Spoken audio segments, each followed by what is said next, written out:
And I'll begin with the question period. First off, let me say, Mr. Humeyer, your written testimony is chock full of information. Thank you for your long-standing work into this issue, and you provide me a lot of information. I'll come back to you in just a second with some questions, but as I was reading and listening to Mr. Lopez-Dole's testimony, I was in Peru in November, and I understand the vastness of the country and the different jungle, mountains, desert, all the elements, and thank you for your service there. But it's interesting, you were Minister of Interior in 2006. Were you aware of Iran's activity at that point in time? Well, when I was Vice Minister of Interior, I didn't have signals of Iran at the beginning, but there are a few months and a few weeks in the position, we start to see some relation, but not something to pay too much attention. We were more concerned about Alba houses, more about Venezuela government involvement in this organization. The Iran presence was not clear at this time. Do some of the cultural centers that General Kelly talks about, the General Commander of Southcom, are they located in Peru? Are you aware of any of that? I'm just curious. At least one that I know. The name is Inkari Islam. It's a mix between Islam and Inkari. Inkari is a myth of southern Andes culture about an Inca that will be reborn and free people from any kind of oppressor. Right. They are similar to another myth from the followers of Ali, one of the sons of Muhammad, and they mix both and use it to recruit people in this center. Not putting you on the spot, but in 2012, 2013, are you aware of any conversations elements of the Department of State had with Peruvian officials about the Iranian threat as part of their application of the law to counter the Iranian threat and do an assessment? Do you know if they've contacted any Peruvian officials? Excuse me.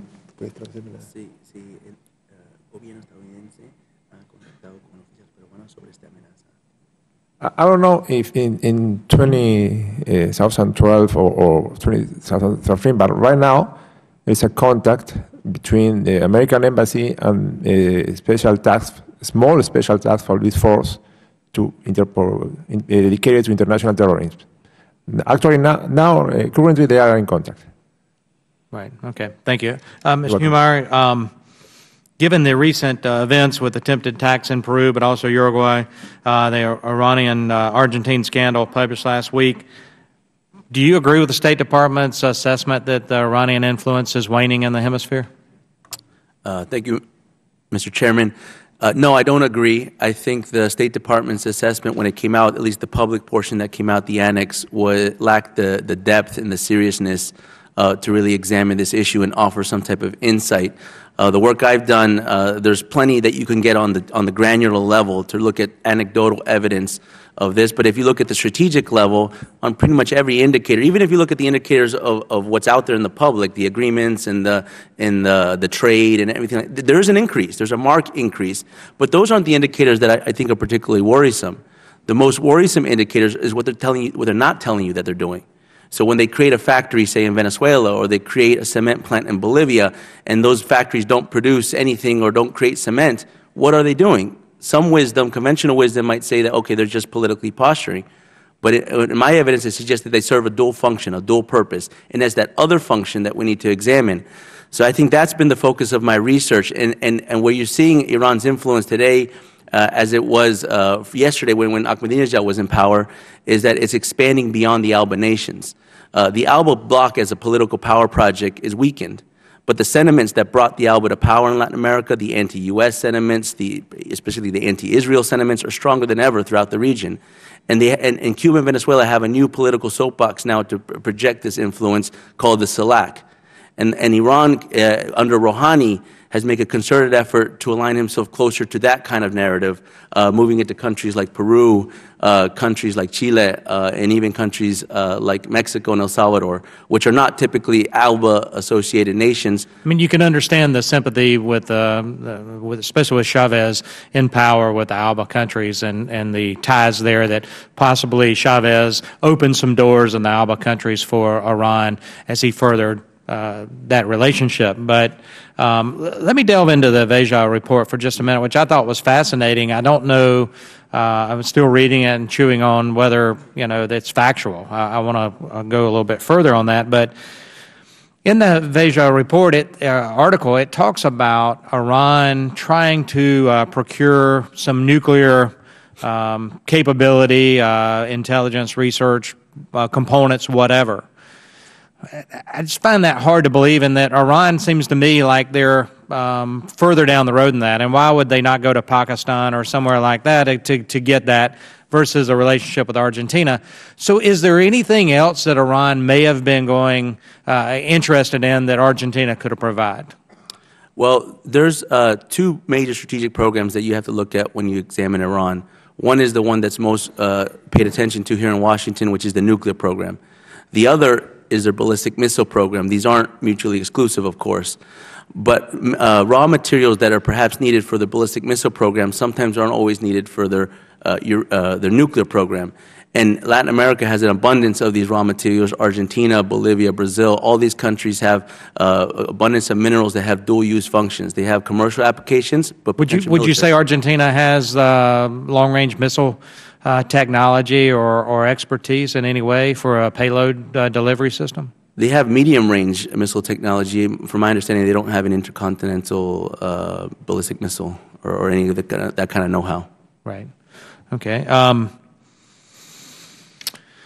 Lord, there's just so much to ask. Let me ask this of Mr. Lopez-Doles. Do you have any additional information surrounding the recent incidents in Uruguay?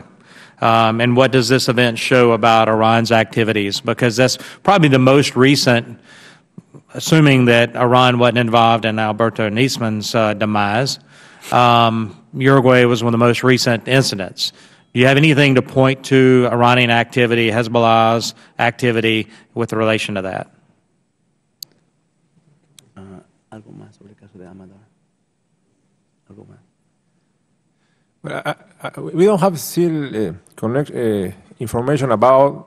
I don't have information about if there is a connection or there's not a connection with the cells in Apurímac. We are not sure yet because he was captured very soon, and the information was released to the press pretty soon. So when the information was public, if there was a cell they were hiding, there's no a single piece of information to know who is with him. But what is important to remark is he was manipulating explosives, not weapons, not ammunition, something that you could expect to wait for some time to be used or send it across the border. When you manipulate explosive in a big city as Lima, with 30 million inhabitants, it means will be used. But somebody else, we don't know who, we don't know the target, and they still have this. I think they have this explosive ready to use. We don't know when, or we don't know against what. Yeah, I was asking about Uruguay, though. If you knew of anything about Uruguay and the recent bombing attempt there, or on the Israeli embassy in Uruguay.